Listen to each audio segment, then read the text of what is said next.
सभी लड़कियों को यह ध्यान रखने की जरूरत कि कभी भी आप लोगों ने गंदे रिलेशनशिप्स या बॉयफ्रेंड गर्लफ्रेंड के चक्करों में नहीं पड़ना है। जिन जिन भी लड़कियों ने माँ बाप के हाथ को छोड़कर कल मिले अनजान लड़के को चुना, वो अपने घर से दूर हो गई, अपने पेरेंट्स से दूर हो गई, अपने समाज से दूर हो गई, उसके हाथ से किताबें छूट गई, उसके हाथ से उसकी इज्जत छूट गई, उसके हाथ से उसके पेरेंट्स की इज्जत छूट गई। आज आप सबको पेरेंट्स ने यहाँ पर इतने छोटे गाँव में होते हुए भी स्कूल्स में पढ़ने के लिए भेजा है। आप सबके ऊपर जो यूनिफॉर्म्स है, ये यूनिफॉर्म सिर्फ आपको इसलिए दिखाने के लिए नहीं कि आप स्कूल में पढ़ने आती हो। ये यूनिफॉर्म आपके ऊपर एक बहुत बड़ी जिम्मेवारी है। जो हजारों साल की लड़ाई आपने लड़ी आजादी पाने के लिए, अपनी पढ़ाई पाने के लिए कि नहीं हम लड़कियों को भी बाहर जाकर पढ़ने की आजादी मिलनी चाहिए, ये हजारों साल की मेहनत है सावित्रीबाई फुले की, लक्ष्मीबाई की, जिनकी वजह से आप स्कूल में पहुंच रही हो। लेकिन आज लड़कियों ने इस यूनिफॉर्म को भी दागदार कर दिया। आज एक छोटी बच्ची भी पढ़ रही है रिलेशनशिप्स गर्लफ्रेंड बॉयफ्रेंड के चक्कर में, क्योंकि आपको बहकाया मीडिया ने, सोशल मीडिया ने, और आपको फ्रीडम का गलत मतलब समझाया।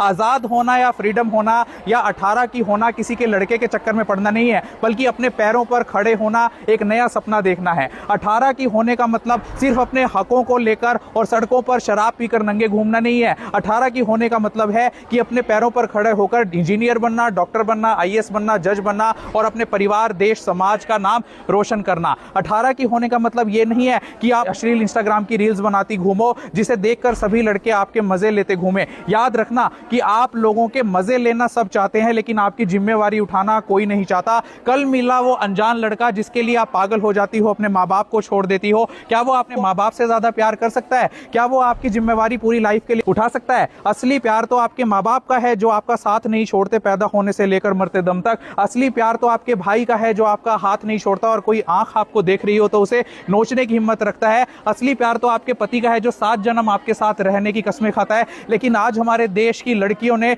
अपने भविष्य को खुद अंधकार में धकेल लिया है रिलेशनशिप्स के चक्करों में पड़कर। कम उम्र से ही ये क्या ड्रामा चल रहा है हमारी सोसाइटी में गर्लफ्रेंड बॉयफ्रेंड का। आपको ये जानना चाहिए कि इस समय आपकी पढ़ने और बढ़ने की उम्र है। जब सरकार ने ही आपकी शादी की उम्र 18 फिक्स कर रखी है, तो क्या जल्दी है आपको सब कुछ कर लेने की? जो लड़कियां ये कहती हैं कि ये तो हार्मोनल होता है, अट्रैक्शन होना लाजमी है, लेकिन आप लोग समाज में भी रहते हो। आप सिर्फ एक जानवर नहीं हो कि जो हार्मोन्स के बहाव में आकर अट्रैक्शन, लस्ट और अटैचमेंट और प्यार के चक्कर में पड़ जाओ। आप लोगों को अपनी जिम्मेवारियां समझने की भी जरूरत है। आप लोगों के ऊपर समाज की भी जिम्मेवारी है। अगर सिर्फ हम अपने हार्मोन्स के बहाव में बह जाएंगे, इस समय अपनी किताबों और अपने करियर पे ना ध्यान देकर किसी रिलेशनशिप के चक्कर में पड़ जाएंगे, तो समझ लेना कि हम समाज से दूर होते चले जाएंगे। हमारी लाइफ जानवरों वाली ही रह जाएगी। देख लेना क्या मिला उन लड़कियों को जो आज अपने बाप का हाथ छोड़कर घर से भाग गई। वो 2 साल बाद, 3 साल बाद पछताती ही है कि जिस एज में मुझे सही फैसला लेना चाहिए था, जिस एज में मुझे पेरेंट्स की बात मानकर कुछ बनना चाहिए था, आज मैं सिर्फ एक घर की